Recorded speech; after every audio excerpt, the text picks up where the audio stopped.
어르신의 이야기를 먼저 들려드릴게요. 평생 성실하게 살아오신 강 어르신은 최근 들어 말 못할 고민이 생겼습니다. 식사하시다가 갑자기 손끝이 찌릿하면서 젓가락을 떨어뜨리는 일이 잦아지셨거든요. 처음에는 그냥 손에 힘이 빠졌나 보다 하셨는데 이제는 거울을 볼 때마다 눈꺼풀이 파르르 떨려서 남들 보기에 창피해 외출도 꺼리게 되셨습니다. 밤에는 또 어떻고요? 주무시다가 종아리가 뻣뻣하게 굳는 통증 때문에 비명을 지르며 깨는 날이 일주일에도 서너 번이었습니다. 강 어르신은 불안한 마음에 병원을 전전하며 비싼 검사도 다 받아보셨습니다. 하지만 의사 선생님은 매번 별다른 이상이 없으니 잘 챙겨 먹고 쉬라는 말만 되풀이했습니다. 좋다는 보약도 다려 먹어보고 비싼 영양제도 사봤지만 몸의 떨림과 저림은 좀처럼 나아지지 않았습니다. 이럴 때 어르신들은 정말 답답하시죠? 내 몸은 분명히 아픈데 검사 결과는 괜찮다고 하니 이게 다 늙어서 생기는 병인가 보다 하고 포기하게 됩니다. 하지만 여러분, 이건 절대 포기할 일이 아닙니다. 우리 몸은 무려 300가지가 넘는 대사 과정에서 마그네슘이라는 연료를 씁니다. 근육을 움직이고 신경을 조절하고 심장을 뛰게 하고 에너지를 만드는데 이 마그네슘이 없으면 아예 작동이 안 됩니다. 마치 최신형 텔레비전을 사다 놔도 전기가 안 들어오면 시커먼 화면만 나오는 것과 똑같습니다. 강 어르신의 몸은 지금 전기가 끊긴 텔레비전처럼 마그네슘이라는 연료가 텅 빈 상태였던 겁니다. 실제로 우리나라 50대 이상 어르신들 가운데 마그네슘이 부족한 분들이 생각보다 정말 많습니다. 특히 70세가 넘어가면 소화 기능이 떨어지면서 먹는 양은 줄어드는데 몸에서 빠져나가는 양은 늘어나니 마그네슘 결핍은 피할 수 없는 숙명처럼 찾아오기도 합니다. 하지만 걱정하지 마십시오. 제가 오늘 강 어르신이 다시 힘차게 젓가락질을 하시고 밤에 단잠을 주무실 수 있게 된 그 비결을 하나하나 다 풀어드릴 겁니다. 단순히 마그네슘을 사서 드시라는 이야기가 아닙니다. 어떻게 하면 그 귀한 영양소가 내 몸 구석구석으로 잘 스며들게 할 수 있는지, 언제 먹어야 보약보다 더 좋은 효과를 내는지 그 비밀을 알려드리려고 합니다. 마그네슘의 효과를 가로막는 방해꾼들부터 내 몸에 꼭 맞는 제품 고르는 법까지 평생 써먹는 건강 지식을 오늘 이 영상 하나에 다 담았습니다. 오늘 영상 끝까지 집중해 주시기 바랍니다. 시작하기 전에 오늘 이 정보가 나에게 큰 도움이 될 것 같다고 생각하신다면 좋아요 버튼 한번 꾹 눌러주십시오. 여러분의 작은 클릭 한 번이 제가 더 많은 어르신께 건강한 삶을 선물해 드리는데 큰 힘이 됩니다. 눌러주셨나요? 자, 그럼 강 어르신의 삶을 바꾼 마그네슘의 기적, 이제 본격적으로 파헤쳐 보겠습니다. 첫 번째로 꼭 실천하셔야 할 것은 마그네슘의 효과를 가로막는 식습관부터 당장 멈추는 것입니다. 특히 식후에 바로 마시는 진한 커피나 청량감을 위해 드시는 탄산음료는 마그네슘의 최대 적입니다. 여러분, 구멍난 양동이에 물을 아무리 부어봐야 소용이 없겠죠? 커피와 탄산음료가 바로 우리 몸이라는 양동이에 구멍을 내는 역할을 합니다. 커피에 들어있는 카페인은 강력한 이뇨작용을 일으킵니다. 소변을 자주 보게 만들면서 우리 몸에 꼭 필요한 마그네슘까지 함께 밖으로 끌고 나가버리는 겁니다. 또한 탄산음료 속에 든 인산이라는 성분은 마그네슘과 만나는 순간 서로 꽉 달라붙어서 우리 몸이 흡수할 수 없는 덩어리로 변해버립니다. 비싼 마그네슘을 드셔놓고 탄산음료 한 잔에 그대로 배출해버리는 꼴이 되는 것이죠. 커피를 꼭 드셔야겠다면 마그네슘을 드신 뒤에 적어도 2시간은 지난 다음에 드시는 것이 좋습니다. 두 번째 해결책은 채소를 조리하는 방법만이라도 오늘부터 당장 바꾸는 것입니다. 시금치나 브로콜리 같은 채소에 마그네슘이 풍부하다는 건 다들 아시죠? 그런데 이걸 끓는 물에 푹 삶거나 데쳐서 드신다면 마그네슘의 절반 이상은 버리고 드시는 것과 같습니다. 마그네슘은 물에 아주 잘 녹는 수용성 성분입니다. 채소를 물에 넣고 끓이는 순간 마그네슘은 채소가 아니라 그 끓는 물 속으로 다 빠져나가 버립니다. 강 어르신도 건강을 생각해서 매일 시금치나물을 데쳐 드셨는데 정작 몸에 좋은 마그네슘은 다 버린 셈이었죠. 해결책은 아주 간단합니다.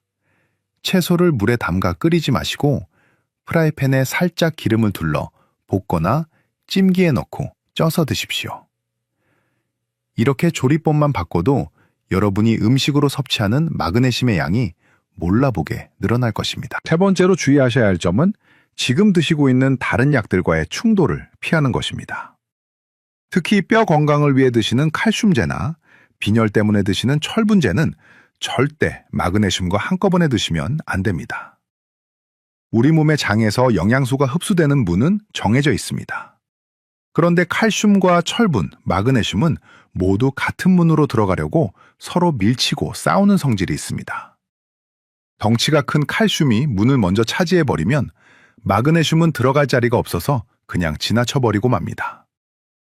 뼈 건강 챙기려다 근육 건강을 놓치게 되는 것이죠. 또한 역류성 식도염이나 위궤양 때문에 위산을 억제하는 약을 오래 드시는 분들도 조심하셔야 합니다. 마그네슘은 위산이 적절히 있어야만 우리 몸에 흡수될 수 있는 형태로 변합니다. 그런데 약 때문에 위산이 너무 줄어들면 마그네슘이 들어와도 몸이 받아들이지를 못합니다. 이런 경우에는 마그네슘 종류를 바꾸거나 복용 시간을 조정해야 하는데 그 구체적인 방법은 잠시 후 자세히 설명해 드리겠습니다. 마지막으로 여러분이 꼭 아셔야 할 사실이 있습니다. 다리가 저리고 쥐가 나는 증상이 무조건 마그네슘 부족 때문만은 아닐 수도 있다는 점입니다. 강어르신께도 제가 이 부분을 아주 강조해서 말씀드렸는데요. 만약 걷다가 유독 종아리에 쥐가 나고 조금 쉬면 괜찮아진다면 그건 영양소 문제가 아니라 다리로 가는 혈관이 좁아진 말초 동맥 질환일 가능성이 큽니다. 또 허리가 아프면서 다리가 저리다면 척추신경이 눌려서 생기는 문제일 수 있습니다. 마그네슘을 한 달 이상 제대로 챙겨 드셨는데도 증상이 전혀 나아지지 않는다면 그때는 마그네슘을 더 드실 게 아니라 반드시 병원에 오셔서 정확한 원인을 찾으셔야 합니다. 강어르신은 제 설명을 들으시고는 무릎을 탁 치셨습니다. 매일 아침 커피를 2잔씩 마시고 시금치는 항상 물에 푹 삶아 무쳐 드셨으며 칼슘제와 마그네슘을 한꺼번에 삼키고 계셨거든요. 그러니 아무리 좋은 영양제를 드셔도 몸이 좋아질 리가 없었던 겁니다. 여러분 중에도 혹시 강어르신 같은 실수를 하고 계신 분이 있지는 않으신가요? 주변을 둘러보세요. 열심히 건강을 챙기는데도 기운이 없다는 친구나 이웃이 있다면 지금 바로 이 영상을 그분들께 공유해 주십시오. 잘못된 습관 하나만 바로잡아도 사람 한 명을 살리는 길이 될 수 있습니다. 좋은 정보는 나눌수록 그 가치가 더해집니다. 영상 공유하셨나요? 그럼 이제 마그네슘을 언제 어떻게 먹어야 그 효과가 극대화되는지 더 깊은 이야기를 이어가겠습니다. 단순히 먹는 것보다 언제 먹고 무엇을 고르느냐가 건강의 성패를 가르기 때문에 지금부터 제가 말씀드리는 3가지 수칙만 잘 지키셔도 여러분의 잠자리가 어제보다 훨씬 편안해지실 겁니다. 첫 번째로 여러분이 꼭 기억하셔야 할 골든타임은 밤 9시에서 10시 사이입니다. 마그네슘은 해가 지고 나서 드시는 것이 가장 효과적입니다. 왜 그럴까요? 우리 몸은 밤이 되면 스스로 잠잘 준비를 하면서 멜라토닌이라는 수면 호르몬을 만들어냅니다. 마그네슘은 바로 이 멜라토닌이 잘 만들어지도록 돕는 결정적인 조력자입니다. 또한 우리 뇌를 진정시키는 가바라는 물질의 통로를 열어주어 머릿속을 차분하게 가라앉혀줍니다. 잠자리에 누웠는데 이런저런 생각에 뒤척이거나 몸이 긴장되어 잠이 안 오신다면 그건 마그네슘이 부족해서 뇌가 계속 깨어있는 상태일 수 있습니다. 취침 1시간 전인 밤 10시쯤 마그네슘을 드시면 근육이 이완되고 신경이 안정되면서 아주 깊은 잠을 주무실 수 있게 됩니다. 아침에 드시면 에너지 대사에는 좋지만 잠을 잘 자고 쥐를 예방하는 효과는 밤에 드시는 것보다 훨씬 떨어집니다. 두 번째는 내 몸 상태에 딱 맞는 마그네슘 종류를 똑똑하게 골라야 한다는 것입니다. 약국이나 마트에서 파는 마그네슘이 다 똑같은 게 아닙니다. 먼저 평소에 변비가 심해서 고생하시는 어르신이라면 산화 마그네슘이 좋습니다. 이건 가격도 저렴하고 알약 크기가 작아서 먹기도 편합니다. 장에서 흡수가 덜 되는 대신 수분을 끌어당겨 변을 부드럽게 만들어주니 변비약 역할까지 톡톡히 해줍니다. 하지만 위장이 약하거나 소화가 잘 안 되는 분들은 구연산 마그네슘을 선택하십시오. 구연산 마그네슘은 위산이 부족해도 흡수가 아주 잘 되는 장점이 있습니다. 만약 강어르신처럼 눈밑이 떨리고 잠을 못 자며 신경이 유독 예민하신 분이라면 글리시네이트 마그네슘을 권해드립니다. 이건 현재 나와 있는 마그네슘 중에 흡수율이 가장 높고 위장 장애가 거의 없습니다. 가격은 조금 비싸지만 신경 안정 효과가 뛰어나서 어르신들께 제가 가장 많이 추천해드리는 종류입니다. 세 번째 비결은 마그네슘의 단짝 친구인 비타민 B6을 함께 챙기는 것입니다. 비타민 B6은 마그네슘이 우리 몸의 세포 안으로 쏙쏙 잘 들어갈 수 있게 도와주는 택시기사 같은 역할을 합니다. 마그네슘 혼자서는 세포문을 열고 들어가기가 참 힘든데 비타민 B6이 옆에서 도와주면 흡수되는 속도와 양이 몰라보게 올라갑니다. 시중에 마그네슘과 비타민 B6이 함께 들어있는 제품이 많은 이유가 바로 이것입니다. 만약 따로 드신다면 하루에 25에서 50mg 정도만 챙겨 드셔도 충분합니다. 너무 많이 드시면 오히려 신경에 무리가 갈 수 있으니 적정량을 지키는 것이 무엇보다 중요합니다. 음식으로도 마그네슘의 효과를 2배로 올릴 수 있습니다. 제가 강어르신께 추천해드린 비법은 저녁 식사 후에 바나나 반 개를 같이 드시는 것이었습니다. 바나나에는 칼륨이 풍부한데 이 칼륨은 마그네슘과 만나면 근육의 긴장을 풀어주는 힘이 훨씬 강해집니다. 자다가 다리에 쥐가 자주 나는 분들께는 이보다 더 좋은 간식이 없습니다. 또한 카카오 함량이 70% 이상인 쌉싸름한 다크 초콜릿도 아주 훌륭한 마그네슘 공급원입니다. 하루에 한두 조각 정도 드시면 스트레스도 풀리고 마그네슘도 보충되니 일석이조의 효과를 보실 수 있습니다. 강 어르신은 이 설명을 들으시고 나서야 자신이 왜 그동안 마그네슘 효과를 못 봤는지 완전히 깨달으셨습니다. 아침 일찍 산화 마그네슘을 드시면서 변비약으로만 효과를 보고 계셨던 것이죠. 종류를 글리시네이트로 바꾸고 밤 10시에 드시기 시작한 지 딱 일주일 만에 어르신은 밤에 쥐가 안 나서 살 것 같다는 전화를 저에게 주셨습니다. 눈밑 떨림도 신기하게 사라졌다고 하시면서요. 여러분도 이제 하실 수 있습니다. 오늘 제가 알려드린 3가지 원칙만 머릿속에 꼭 저장해 두십시오. 오늘 영상이 여러분의 건강한 밤을 만드는 데 도움이 되셨다면 구독 버튼과 알림 설정 버튼을 꾹 눌러주세요. 여러분의 구독이 제가 더 정확하고 유익한 의학 정보를 전달해 드리는 큰 원동력이 됩니다. 자, 이제 배운 내용을 내 삶에 어떻게 적용할지 구체적으로 설계할 시간입니다. 강 어르신이 저와 상담하며 직접 만드신 마그네슘 맞춤형 시간표를 여러분께 공유해 드릴게요. 복잡할 것 하나도 없습니다. 딱 3번의 시간만 기억하시면 여러분의 몸이 몰라보게 가벼워질 것입니다. 첫 번째 시간은 아침 8시 식사 시간입니다. 이때 가장 중요한 것은 마그네슘을 뺏어가는 도둑들을 멀리하는 것입니다. 강 어르신은 아침 식사 후에 꼭 진한 커피를 한 잔 드시는 습관이 있으셨어요. 하지만 이제는 커피를 식후 2시간 뒤로 미루셨습니다. 또한 뼈를 위해 드시던 칼슘제와 빈혈 때문에 드시던 철분제도 이 아침 시간에 드시기로 했습니다. 칼슘과 철분은 아침에 드시고 마그네슘은 저녁에 드셔야 서로 싸우지 않고 몸에 잘 흡수되기 때문입니다. 아침에는 마그네슘의 방해꾼들을 먼저 처리하는 시간이라고 생각하시면 편합니다. 두 번째 시간은 오후 1시, 점심 식사 시간입니다. 이때는 반찬 하나만 신경 써보세요. 시금치나 브로콜리 같은 채소를 준비하시되 제가 말씀드린 대로 절대 물에 삶지 마십시오.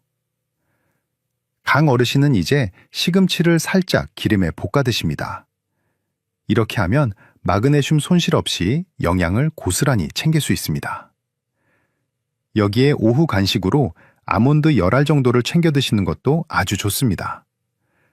아몬드에 든 마그네슘이 오후에 피로를 씻어주고 저녁까지 힘을 내게 도와줄 것입니다. 세 번째 시간은 가장 중요한 밤 10시입니다. 잠들기 1시간 전인 이때가 바로 마그네슘을 보약으로 만드는 골든타임입니다. 강 어르신은 이때 글리시네이트 마그네슘을 비타민 B6과 함께 드십니다. 속이 편안하시도록 바나나 반 개를 곁들이기도 하시고요. 이렇게 드시면 마그네슘이 근육을 부드럽게 이완시키고 뇌를 편안하게 잠들게 해줍니다. 마지막으로 가벼운 스트레칭으로 몸의 긴장을 풀어주면 그날의 마그네슘 루틴은 완벽하게 마무리됩니다. 이렇게 루틴을 짜드려도 여전히 궁금한 점들이 많으실 겁니다. 어르신들이 가장 많이 물어보시는 3가지 질문을 제가 직접 해결해 드리겠습니다. 첫 번째 질문은 마그네슘을 매일 먹어도 몸에 쌓여서 해롭지 않느냐는 것입니다. 다행히 우리 몸은 아주 똑똑합니다. 신장 기능이 정상이라면 마그네슘이 필요 이상으로 들어왔을 때 소변으로 알아서 내보냅니다. 몸에 쌓여서 독이 될 걱정은 크게 안 하셔도 됩니다. 다만 신장이 많이 약해진 분들은 마그네슘 수치가 너무 높아질 수 있으니 반드시 의사와 상의하고 용량을 정하셔야 합니다. 평소보다 대변이 너무 묽어진다면 그건 내 몸이 마그네슘을 충분히 받았다는 신호이니 그때는 양을 조금 줄이시면 됩니다. 두 번째 질문은 마그네슘을 잘 챙겨 먹는데도 다리쥐가 안 멈추면 어떻게 하냐는 것입니다. 제가 강어르신께도 당부드린 말씀인데요. 1달 넘게 올바른 방법으로 마그네슘을 드셨는데도 차도가 없다면 그건 마그네슘 문제가 아닐 가능성이 큽니다. 비타민 B12가 부족해서 신경이 손상되었거나 허리 디스크 때문에 신경이 눌렸을 때도 비슷한 증상이 나타납니다. 이때는 마그네슘에만 매달리지 마시고 꼭 병원에 오셔서 신경검사나 혈액검사를 받아보셔야 합니다.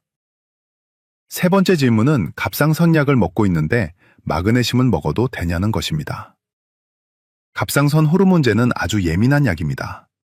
마그네슘과 함께 들어가면 약 성분이 몸에 흡수되는 것을 방해받을 수 있습니다. 그러니 갑상선약을 드시는 분들은 최소한 4시간 이상의 간격을 두고 마그네슘을 드셔야 합니다. 예를 들어 아침 일찍 갑상선약을 드셨다면 마그네슘은 저녁에 드시는 식으로 시간을 완전히 분리하는 것이 정답입니다. 강어르신은 이 시간표와 궁금증 해결법을 듣고 나서야 비로소 안심하셨습니다. 이제는 무엇을 조심해야 하고 언제 먹어야 하는지 머릿속에 지도가 그려진다고 하시면서요. 여러분도 오늘 제가 짜드린 이 시간표를 내일부터 당장 시작해 보십시오.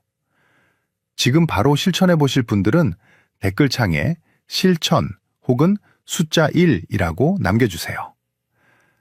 같은 목표를 가진 분들이 모여서 서로 응원하고 댓글을 달다 보면 훨씬 더 힘이 나고 중도에 포기하지 않게 됩니다.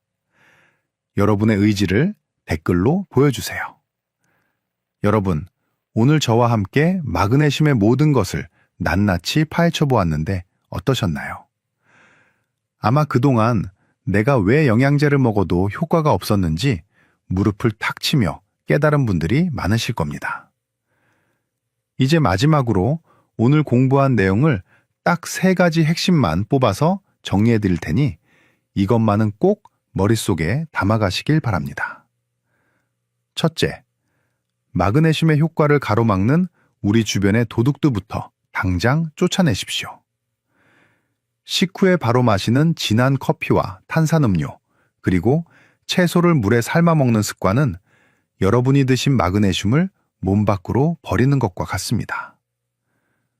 둘째, 내 몸 상태와 목적에 꼭 맞는 마그네슘 종류를 골라서 매일 밤 10시 골든타임을 사수하십시오. 변비가 있다면 산화 마그네슘을, 위장이 약하거나 잠을 못 잔다면 구연산이나 글리시네이트 마그네슘을 선택하시는 것이 정답입니다. 셋째, 마그네슘의 단짝 친구인 비타민 B6과 바나나 같은 음식을 곁들여서 흡수 효율을 극대화하십시오. 이 세 가지만 제대로 실천하셔도 여러분의 몸은 이전과는 완전히 다른 생기를 되찾게 될 것입니다. 강 어르신이 다시 병원을 찾아오셨던 그날을 저는 잊지 못합니다. 처음 오셨을 때는 힘없는 목소리로 나이 들어서 여기저기 떨리고 잠도 못 자니 참 힘들다고 하셨던 분이 이제는 얼굴색이 아주 환해져서 들어오시더라고요. 원장님 덕분에 이제는 밤에 다리쥐가 날까봐 겁나지 않고 젓가락질도 다시 힘차게 할 수 있게 되었다고 제 손을 꼭 잡아주시는데 제 마음도 참 뭉클했습니다. 강 어르신은 단순히 마그네슘만 드신 게 아닙니다. 자신의 몸이 보내는 신호에 귀를 기울이고 잘못된 습관을 하나씩 고쳐나가는 정성을 쏟으신 것이죠. 그 정성이 모여서 다시 활기찬 일상을 되찾으신 겁니다. 우리는 흔히 건강을 잃으면 다시 되찾기 어렵다고 생각합니다. 70세가 넘으면 여기저기 아픈 것이 순리라고 체념하며 사시는 분들도 참 많습니다. 하지만 여러분, 절대 그렇지 않습니다. 우리 몸은 우리가 정성을 들이는 만큼 반드시 반응하게 되어 있습니다. 늦었다고 생각할 때가 가장 빠른 때라는 말은 건강에 있어서도 똑같이 적용되는 진리입니다. 오늘 저녁부터 마그네슘 복용 시간 하나만 바꿔보세요. 그 작은 시작이 여러분의 남은 인생을 통증 없는 편안한 시간으로 바꾸는 위대한 출발점이 될 것입니다. 제가 20년 넘게 대학병원에서 수많은 어르신을 뵈면서 느낀 것은 건강한 삶이란 거창한 비결에 있는 것이 아니라 매일의 소소한 루틴에 있다는 사실입니다. 아침에 일어나 물 한 잔을 마시고 저녁에 나에게 맞는 영양제 하나를 제 시간에 챙겨 먹는 그 마음가짐이 10년 뒤, 20년 뒤 여러분의 모습을 결정합니다. 여러분이 오늘 배운 내용을 잊지 않고 하나씩 실천해 나갈 때 저는 여러분의 든든한 건강 파트너이자 주치의로서 언제나 이 자리에 있겠습니다. 오늘 제가 전해드린 이 마그네슘의 지혜가 여러분의 일상에 작은 희망의 씨앗이 되었기를 진심으로 바랍니다. 주변에 같은 고민을 하며 밤잠을 설치는 친구나 이웃이 있다면 이 씨앗을 널리 나눠주세요. 함께 건강해질 때 그 기쁨과 행복은 2배, 3배가 됩니다. 실천하시면서 느끼신 몸의 변화나 궁금한 점이 있다면 언제든 댓글로 남겨주세요. 여러분의 소중한 경험담이 다른 누군가에게는 다시 시작할 수 있는 큰 용기가 될 수 있습니다. 지금까지 제 이야기에 귀 기울여 주셔서 정말 감사합니다.